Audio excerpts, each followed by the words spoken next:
Alright guys, what's going on? Got War 2 of Season 31 here, and today 4Loki is going to be facing Pycb. We've definitely played these guys before. They're good. They finished in Platinum 1 last season, but so did we. So, yeah, let's go ahead and take a look here. Looks like we're bringing Omega, Sabretooth, and Mole Man. So this was a few days ago. I'm doing my best to keep up. Videos are just going to be a little bit late. And they banned Torch, Spidey 2099, and Hercules.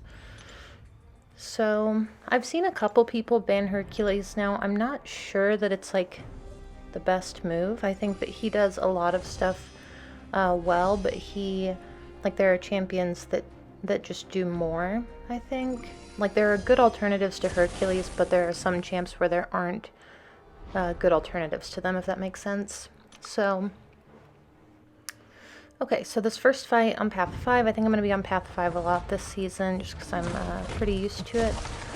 So it's going to be Thing. This is Ebb and Flow knockdown, and if you knock the defender down on this node, they go debuff immune for like 10 seconds or something. It's not super hard, and then they're also immune to ability accuracy reduction, so like Quake doesn't work here, which is probably pretty smart. But yeah, we're just gonna knock him down anyway. Normally, I don't knock champions down here, but I guess I'm making an exception here for Thing. So here we go, fight's almost over. I thought that would finish it, but it didn't quite. But one more hit will do it. So that's still under a minute. Not too bad. And next fight here is going to be Hercules. So Hercules can be a hard defender if you don't know how to fight him, but pretty much all you need to know is that if you knock him down, or like let him heavy you or something, he gets a feat of strength and he goes stun immune until the next time you try to stun him. And his immortality doesn't bypass a special 3. So you can see he has that little fist icon under him. That means that the next parry that I do is going to fail, so that one did fail. But the next one that I do will be fine. So I'm not actually sure that I knock him down again, though. I think I was trying to keep him from having feats of strength for the end of the fight. So here we go, he's almost down. I'm just gonna leave his protection up for the rest of the fight. I was gonna try to kill him with a special 3, like special 3 be what, like try to make the special 3 be the blow that killed him. And it is, but he had already gone immortal at this point. But either way, it doesn't matter. So we're on a power start 1 just to get to the special 3 faster, and the fight's over. So not a big deal there. Pretty easy defender. So this next fight, I'm not sure if that was a rank 3 or a rank 4 Hercules. This next fight here is going to be Jabari. This node is actually kind of hard now. It didn't used to be too hard. It had heavy hitter, but it didn't have the ebb and flow knockdown. It does now.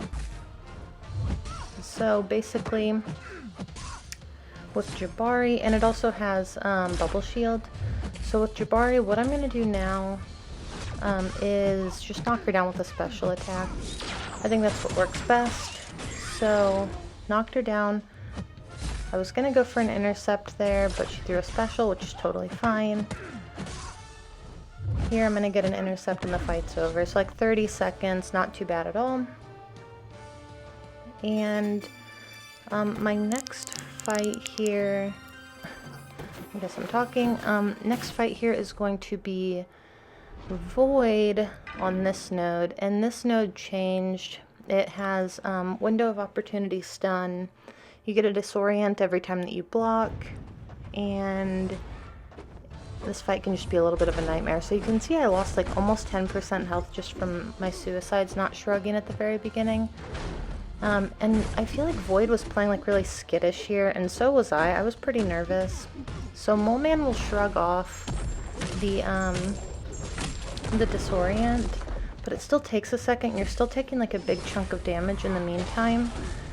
So yeah, I was pretty nervous going into this fight, You can, and I mean, I think you can see that through how I'm playing. Just not super smooth. Just counter punching him, but I'm still getting that disorient every time just for a second, but it's like enough to do pretty good damage. So here, I also threw on skill boosts because I wanted to just like recycle special 2s, but I also had to stay out of frenzy because then he stops shrugging debuffs. Moleman does, so here we go, final special 2, finally crit, and a crit for 20,000, so that finished the fight pretty easily.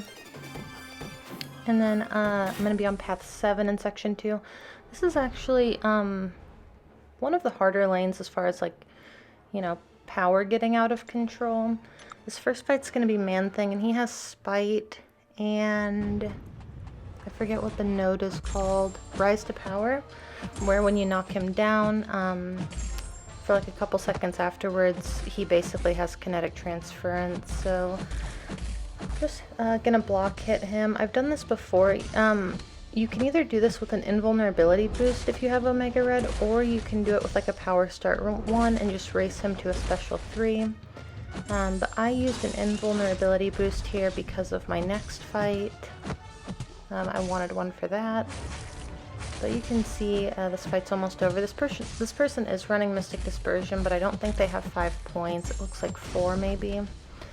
Either way, the fight's over. Not too bad.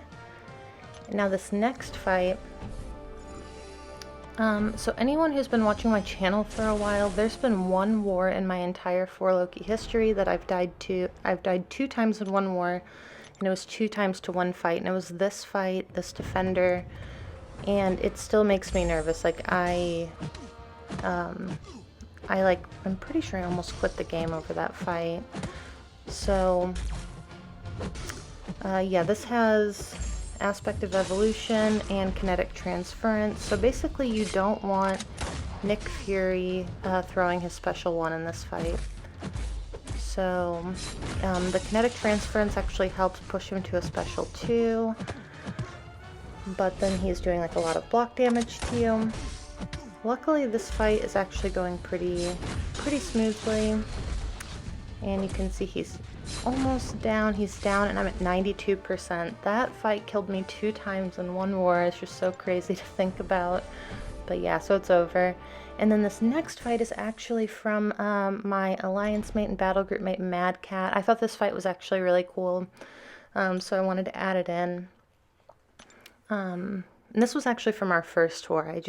My first war was already kind of long, but this is America Chavez on the Stun Reflect Mini, and with like Torch Band, this can be just like a total nightmare. So he's using a Mortal Abomination here, and he used a Power Start 1 instead of an Invuln boost, which is, you know, obviously fine, but I just thought it'll kind of come back later. So here he's trying to intercept. I don't know if he realized that he could parry when she has a poison on, but that doesn't really matter either. This fight's gonna get like pretty impressive here in a second. So he throws his special 2, which pushes her to a special 2. If she throws her special 2, I don't know exactly how she works, but sometimes it is unblockable and it will just ruin you. So here he's just in the corner. He can't hit her again. He doesn't have an invuln boost, and so he's literally just like quaking her. He's our Quake player. Like he's probably the best Quake player we have in the battle group, and he's basically quaking her with a Mortal Abomination. You can see that she had the acid burn on her for a second, and yeah, he is just like crushing this fight somehow, against all the odds. He's finally gonna finish it with a special 3, but he sent that fight in our battle group chat, and everyone was just like laughing about it.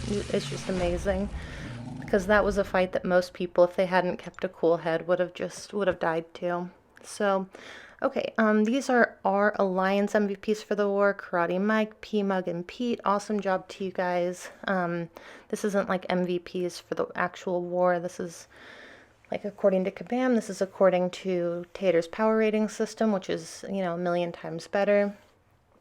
And yeah, so we did actually end up winning this war, which felt nice. feels like we don't win wars too often, so it's always nice when we do.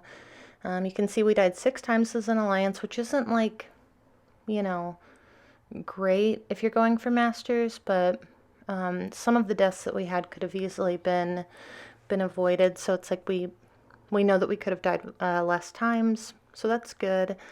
And yeah, congratulations to everyone on both teams, and I will see you guys in the next video.